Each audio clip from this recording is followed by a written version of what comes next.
आखिर किसने अमेरिकी finance giant black rock private credit और बीएनपी पारिबास को $500 मिलियन का चूना लगा दिया?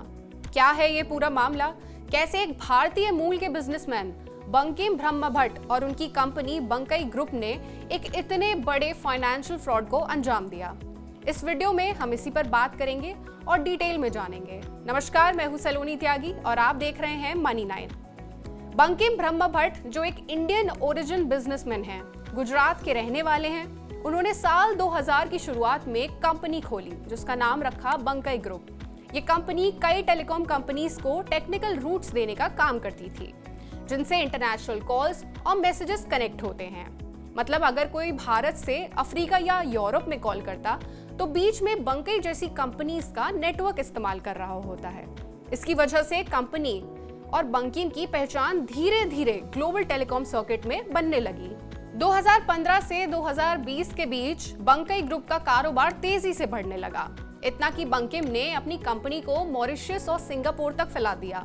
कई देशों में उनके क्लाइंट्स बनने लगे।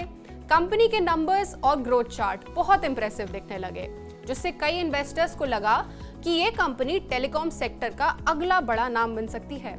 साल 2020 के आसपास बंकिम ने कंपनी के एक्सपेंशन करने का सोचा, जिसके लिए उसने 2 बड़े ग्लोबल इन्वेस्टर्स से फंडिंग लेने का फैसला किया। और ये 2 बड़े ग्लोबल इन्वेस्टर्स थे ब्लैक रॉक प्राइवेट क्रेडिट और बीएन पारिबास। बंकई ग्रुप ने दोनों को अपनी बैलेंस शीट्स और इनवॉइसेस दिखाई, जिनके मुताबिक उन्हें कई टेलीकॉम क्लाइंट से करोड़ों डॉलर की पेमेंट्स आने लगी थी। सब कुछ ऑथेंटिक लग रहा था, जिससे दोनों लेंडर्स ने उन्हें फंडिंग अप्रूव कर दी। 2021 से 2023 तक सब कुछ नॉर्मल दिखता रहा। लोन समय पर रीपे हो रहे थे, अकाउंट्स में कोई रेड फ्लैग नहीं था और बंकई ग्रुप कई ग्लोबल टेलीकॉम समिट्स में हिस्सा ले रही थी। और बंकिम खुद एक रिस्पेक्टेड स्पीकर के तौर पर मंचों पर नजर आते थे। कंपनी के ऑफिसेज बढ़ रहे थे, प्रेस रिलीजेस आती थी और सबको लग रहा था कि बंकई एक स्टेबल और ग्रोइंग मल्टीनेशनल कंपनी है। लेकिन मई 2025 में कहानी में एक ट्विस्ट आता है। ब्लैक रॉक की क्रेडिट टीम ने जब रूटीन ऑडिट किया तो उन्हें कुछ इनवॉइसेज में गड़बड़ी नजर आई। कुछ ईमेल्स ऐसे डोमेन से आए थे जो थोड़े अजीब लग रहे थे और यहीं से कंपनी में हो रहे झोल के बारे में पता लगा। जून 2025 तक ब्लैक रॉक का शक और गहराने लगा, जिसके बाद ब्लैक रॉक ने असली टेलीकॉम क्लाइंट से कांटेक्ट किया और पता करने की कोशिश की कि क्या आपने बंकई ग्रुप को ऐसा कोई मेल या पेमेंट कंफर्मेशन भेजा है। जवाब आया, नहीं, हमने तो ऐसा कोई मेल नहीं किया। और जब आगे जांच हुई तो ये बात सामने आई कि वो इनवॉइसेस फेक थे, क्लाइंट्स फेक थे और कई ईमेल आईडीज डमी डोमेन से बनाए गए थे ताकि वो असली जैसे लगे। जुलाई 2025 में ब्लैक रॉक और बीएनपी पारिबास ने जब और गहराई से इंटरनल ऑडिट करने शुरू किए तो जो फैक्ट्स सामने आए वो हैरान करने वाले थे। बंकई ग्रुप ने रिसीवेबल्स यानी क्लाइंट से आने वाले पैसे सिर्फ कागजों पर ही थे। असल में ऐसे क्लाइंट्स एग्जिस्ट ही नहीं करते थे। कई पेमेंट्स इंडिया और मॉरिशस जैसे देशों में भेजी गई थी, जिन्हें शेल कंपनीज के जरिए ट्रांजैक्शंस करके घुमाया गया था ताकि इसे ट्रेस करना बहुत मुश्किल हो। ऐसे में ये मामला अब बहुत बड़ा हो गया। इसके बाद दोनों लेंडर्स ने मिलकर अमेरिका में फ्रॉड का केस फाइल कर दिया और अब ये खबर पूरी तरह से बाहर आ गई है, जिसमें करीब $500 मिलियन के फ्रॉड की बात सामने आई है।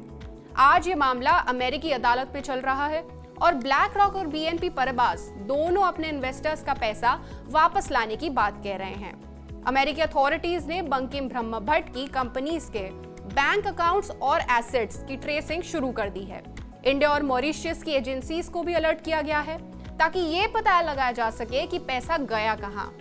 अब तक बंकिम ब्रह्मभट्ट या उनकी कंपनी बंकई ग्रुप की तरफ से कोई बयान सामने नहीं आया है। अगर उनकी ओर से कोई पब्लिक स्टेटमेंट आता है तो हम उस पर भी लेकर चर्चा करेंगे। हाल के दिनों में इस तरह के केसेस तेजी से बढ़े हैं। ऐसे में ये जो ब्लैक रॉक जैसी फाइनेंस कंपनियां हैं जो कि आपकी और हमारे जैसे आम इन्वेस्टर्स का पैसा मैनेज करती हैं, तो ये खबर कहीं ना कहीं आपके और हमारे जैसे रिटेल इन्वेस्टर्स के जीवन भर की कमाई से जुड़ी खबर है। इस पूरे मामले पर आपकी क्या राय है, हमें कमेंट में जरूर बताएं। साथ ही ऐसी ही और खबरों और अपडेट्स के लिए जुड़े रहिए हमारे साथ सिर्फ मनी 9 पर। इस सिप से तो नींद टूटती है, लेकिन केवल जागना नहीं, आगे भी तो बढ़ना है। उसके लिए चाहिए एक और सिप। हर महीने छोटी छोटी रकम की इंस्टॉलमेंट यानी सिस्टमैटिक इन्वेस्टमेंट प्लान से शुरू कीजिए निवेश। लेकिन पैसे बढ़ाने वाली कौन सी सिप आपके लिए रहेगी अच्छी? म्यूचुअल फंड सिप से जुड़े हर सवाल का जवाब मेरी सिप मेरा सवाल। सोमवार से शुक्रवार 4 बजे मिलेंगे हम सिर्फ मनी 9 पर।